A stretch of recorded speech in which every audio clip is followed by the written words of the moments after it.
Au Minnesota, un scandale de fraude massive a récemment attiré l'attention nationale. Les procureurs fédéraux estiment qu'au moins 1 milliard de dollars de fonds publics destinés à nourrir des enfants pendant la pandémie ont été détournés dans le cadre d'un vaste stratagème. À 4h12 du matin, une explosion déchira la nuit, marquant l'effondrement d'un monument. James Jack Holloway, autrefois l'une des personnes les plus fiables du pays, fut soudainement soupçonné d'avoir transformé 5 329 anciens soldats en inventaire pour en tirer un profit de 167 millions de dollars. Ces soldats auraient été vendus au désert comme des esclaves, leurs avantages sociaux ayant été entièrement siphonnés.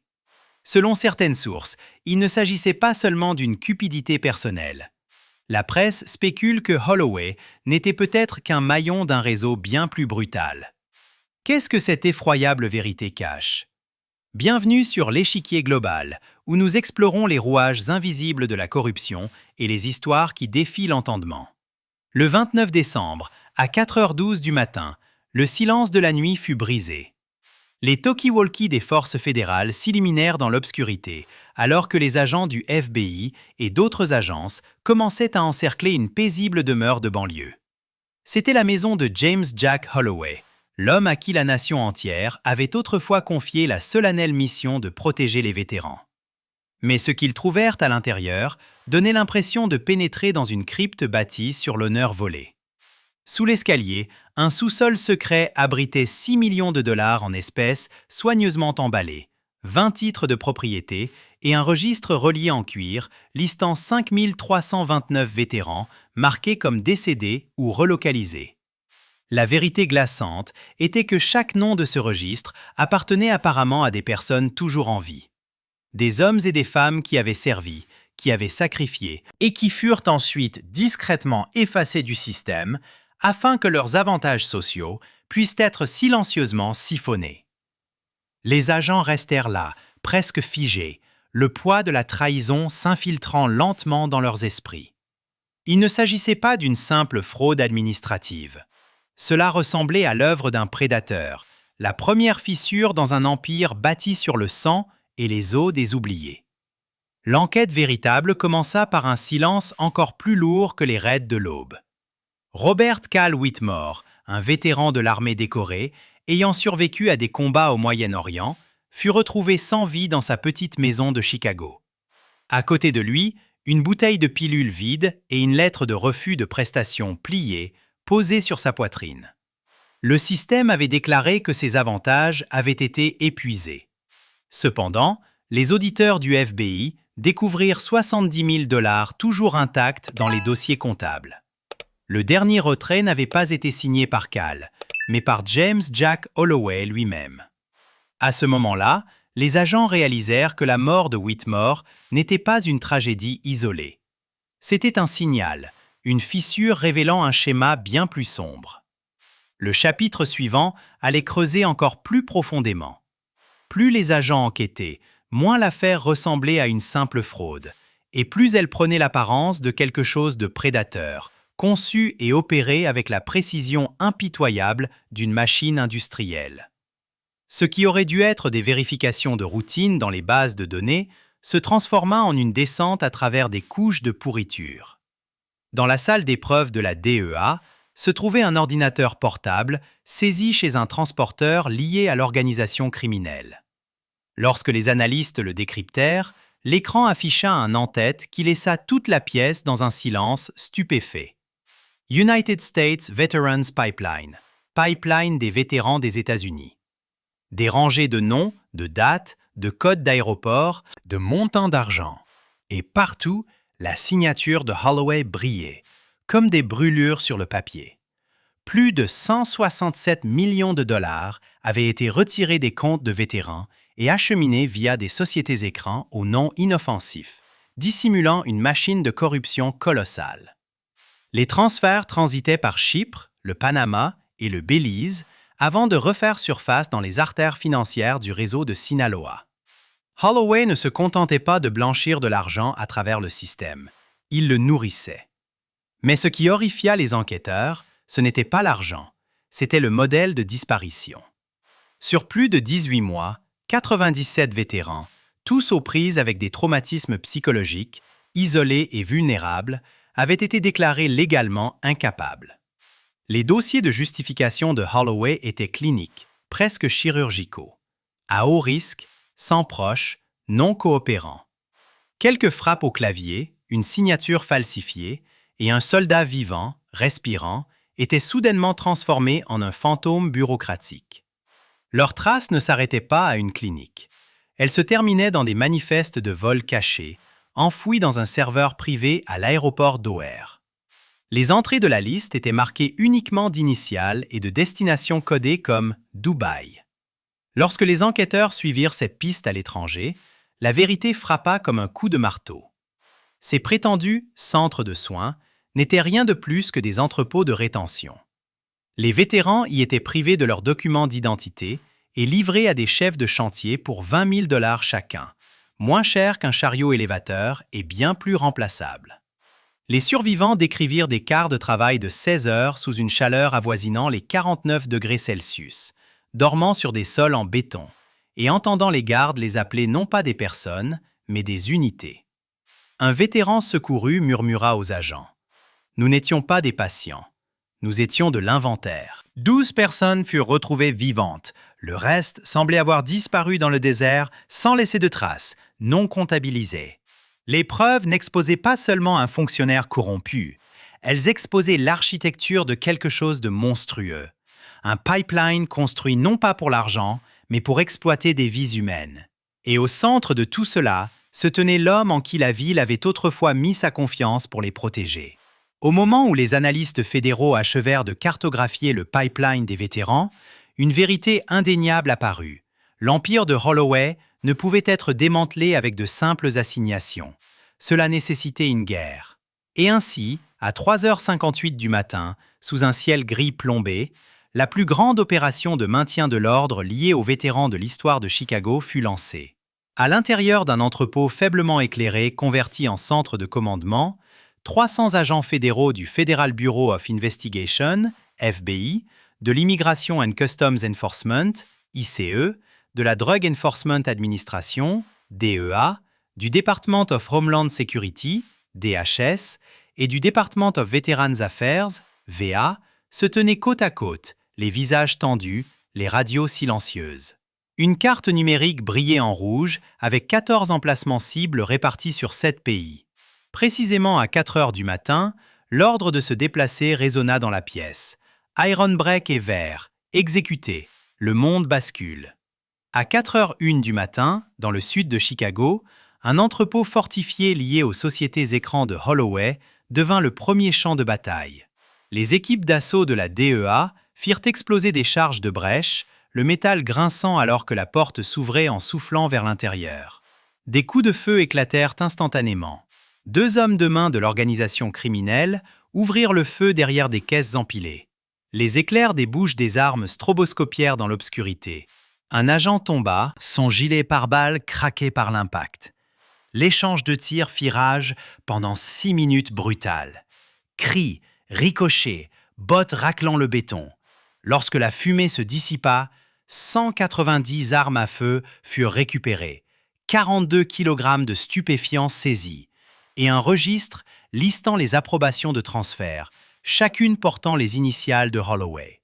Puis, à 4h07 du matin, à Henderson, au Nevada, une luxueuse maison de ville appartenant au courtier en crypto-monnaie de Holloway devint la cible suivante.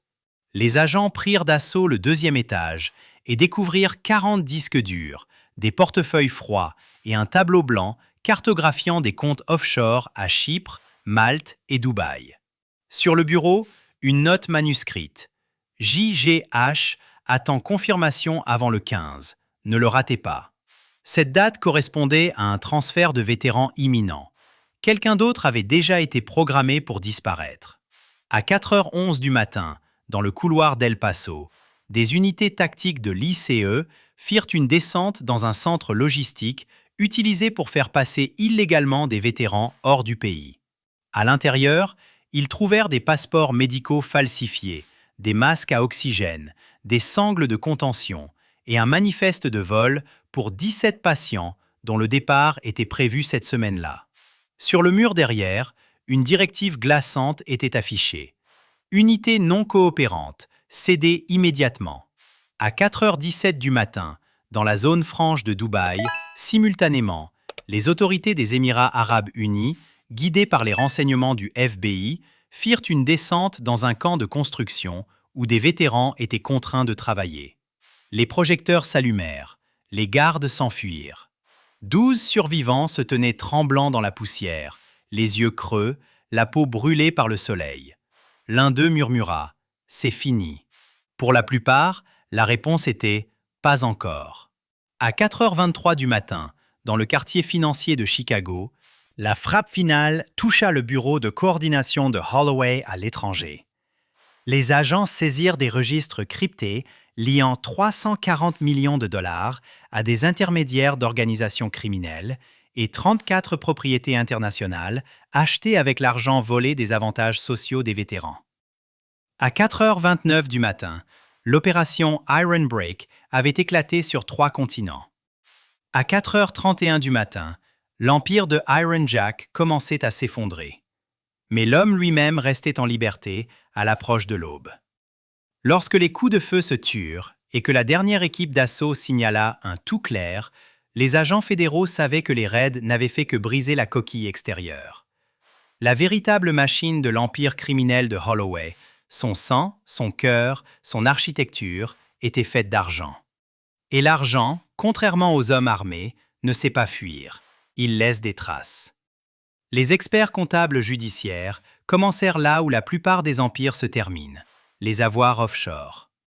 La première percée vint d'un ordinateur portable saisi au Nevada, un coffre-fort crypté que l'unité cybernétique du FBI mit près de 8 heures à déverrouiller. À l'intérieur se trouvait un portefeuille contenant 340 millions de dollars, répartis sur des comptes à Chypre, aux îles Caïmans, à Malte et à Singapour. Sur le papier, ces sociétés apparaissaient comme des branches d'investissement conçues pour stabiliser le portefeuille des avantages sociaux des vétérans. En réalité, elles servaient de point d'ancrage dans un réseau mondial de blanchiment d'argent. Chaque propriété remplissait l'un des 2 objectifs suivants. Garantie pour des prêts à haut risque, utilisés pour blanchir les produits d'opérations illicites, ou refuge pour des intermédiaires déplaçant des unités, les vétérans trafiqués, à travers des hubs internationaux. Ce qui horrifia le plus les enquêteurs fut la facilité avec laquelle le système fonctionnait. Chaque transaction, chaque signature, chaque approbation semblait entièrement légitime. Holloway avait exploité le seul avantage qu'aucun comptable du crime organisé ou courtier offshore ne pourrait jamais acheter: la confiance d'un bureau fédéral. Lorsque les agents examinèrent les journaux internes du VA, ils trouvèrent des centaines de comptes d'avantages sociaux fermés pour cause de relocation, tous à quelques minutes d'intervalle. Le système n'avait jamais signalé un seul de ces cas, car Holloway avait personnellement réécrit les paramètres d'alerte. Pendant des années, il avait conçu un algorithme pour dissimuler ces crimes en temps réel, permettant à des millions de dollars de s'écouler, tandis que les vétérans liés à ces comptes dormaient dans des refuges pour sans-abri, des voitures et des pièces abandonnées à travers Chicago. La piste des crypto-monnaies était encore pire. Une série de portefeuilles froids, récupérés dans un entrepôt du sud de la ville, révéla des dizaines de milliers de microtransactions, toutes acheminées via des mixeurs pour effacer leurs origines. Mais les mixeurs n'avaient pas réussi à cacher le timing. Chaque pic d'entrée de crypto-monnaie correspondait parfaitement aux saisies de stupéfiants par des organisations criminelles à la frontière. Les fonds des vétérans volés par Holloway n'étaient pas seulement blanchis, ils se synchronisaient avec les revenus de la drogue. 2 empires se nourrissaient mutuellement, battant au même rythme comme des cœurs jumeaux. Un détail glaça le sang des agents. Un registre intitulé « Prévision de flux d'actifs ». Le premier au 3e trimestre projetait plus de 58 millions de dollars de transferts futurs liés à des candidats nouvellement identifiés. Une liste de vétérans toujours vivants, avec leur nom complet, leur diagnostic et leur valeur de liquidation estimée. Le coup de grâce survint lorsque la signature numérique de Holloway correspondit aux autorisations d'escorte médicale pour des jets privés à destination de l'étranger, correspondant précisément aux vétérans portés disparus et désormais confirmés comme ayant été acheminés vers le réseau de travail forcé de Dubaï. À l'aube, la vérité horrifiante émergea. Holloway n'avait pas seulement volé des avantages sociaux, il avait transformé les traumatismes en garanties, industrialisé l'exploitation et marchandisé des héros. À mesure que la carte financière de son empire se dessinait, les agents réalisèrent une vérité glaçante. Personne ne pouvait opérer une machine aussi colossale seul.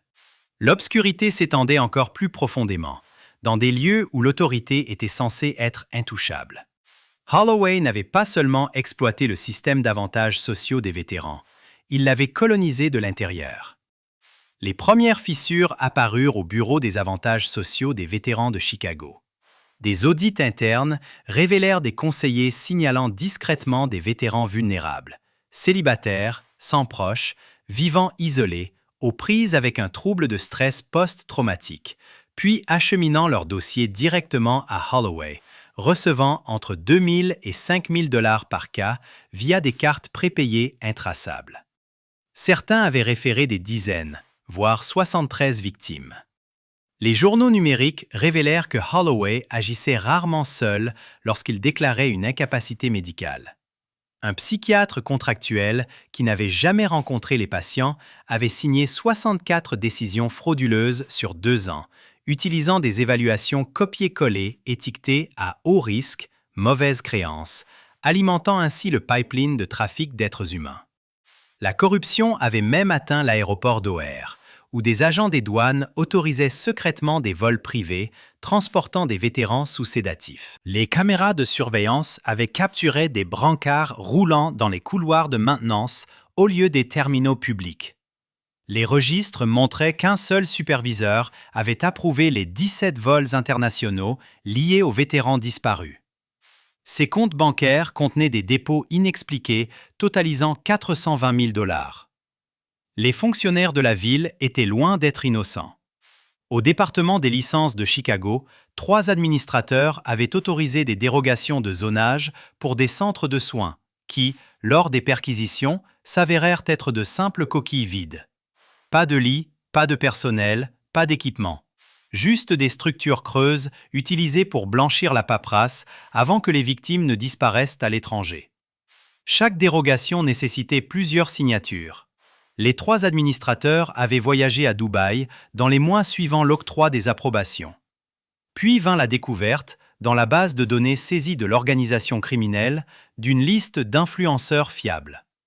Il s'agissait d'individus occupant des postes clés au sein du gouvernement qui pouvaient accélérer la paperasse, rediriger les expéditions ou effacer les signaux d'alerte. Certains étaient de simples employés de bureau, tandis que d'autres détenaient une autorité supérieure. Ensemble, ils avaient formé un réseau de protection, protégeant les opérations de Holloway sous tous les angles, juridiques, médicales, financiers et logistiques. Les preuves les plus alarmantes émergèrent des messages cryptés récupérés au Nevada. Holloway maintenait un contact direct avec un coordinateur logistique de Sinaloa, demandant de nouvelles évaluations d'inventaire et des prévisions de disponibilité de candidats. Chaque message réduisait des vies humaines à des quotas. Le réseau de corruption s'étendait bien au-delà de l'imagination. Un inspecteur portuaire de Houston avait autorisé 3 conteneurs d'équipements médicaux contrefaits utilisés pour sédater des vétérans kidnappés. Des agents de prêt de New York avaient précipité l'approbation d'hypothèques pour les sociétés écrans de Holloway malgré des incohérences flagrantes. Un juge fédéral à la retraite avait rejeté prématurément les premières allégations, le protégeant lors des étapes initiales.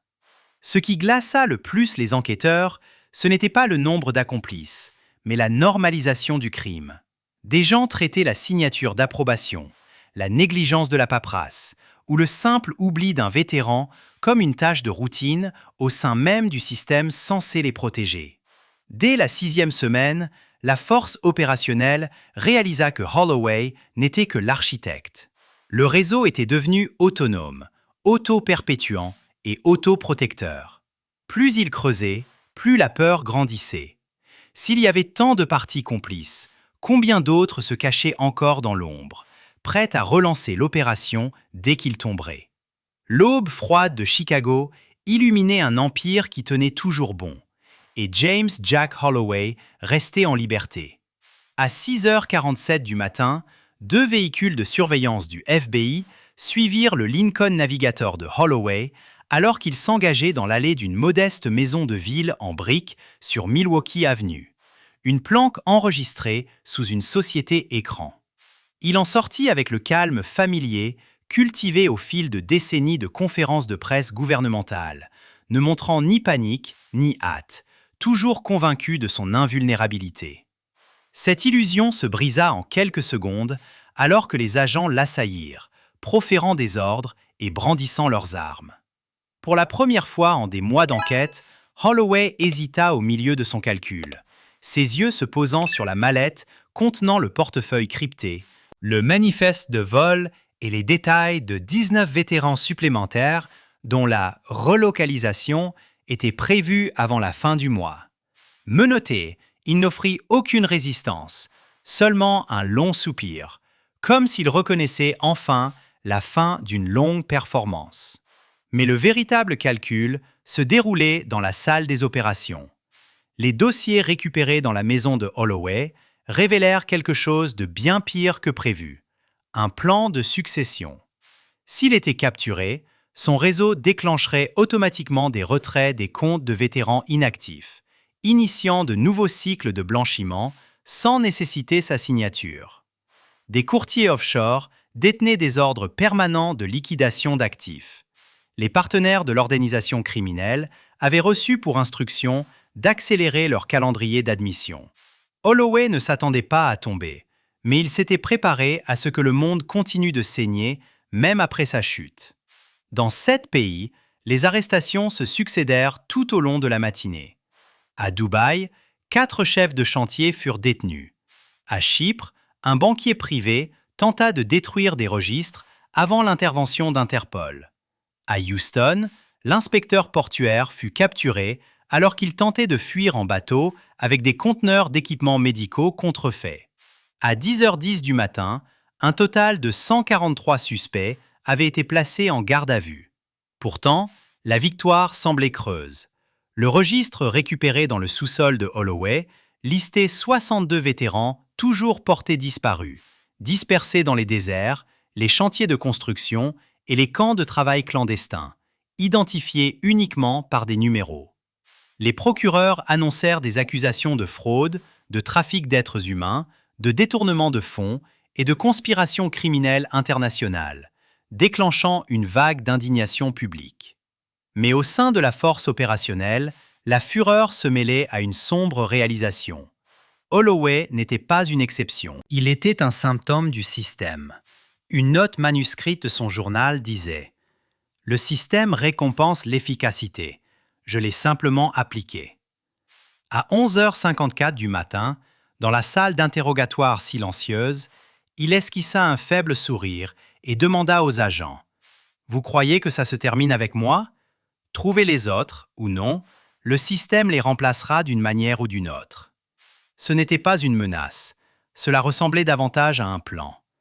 Et alors que le chapitre sur Iron Jack se refermait, une vérité plus lourde s'installait sur l'enquête. Son empire s'était effondré. Mais l'obscurité qui lui avait permis d'exister restait vivante, continuant de se propager et attendant peut-être son prochain architecte. Au cœur de cette enquête résidait une leçon non seulement sur la corruption et la trahison, mais sur le pouvoir des institutions qui refusaient de détourner le regard. Car pour chaque signature falsifiée par Holloway, pour chaque vétéran qu'il tenta d'effacer, il y eut des hommes et des femmes au sein du FBI, du DHS et des unités d'enquête fédérales qui tinrent bon, qui refusèrent de laisser le silence devenir une politique. La leçon tirée de cette tragédie est la nécessité d'une vigilance constante envers les systèmes qui manquent de transparence. Lorsque la confiance est mal placée, le prix à payer n'est pas seulement de l'argent, mais la vie même des plus vulnérables. Notre indifférence est parfois le terreau même dans lequel le mal prend racine et prospère.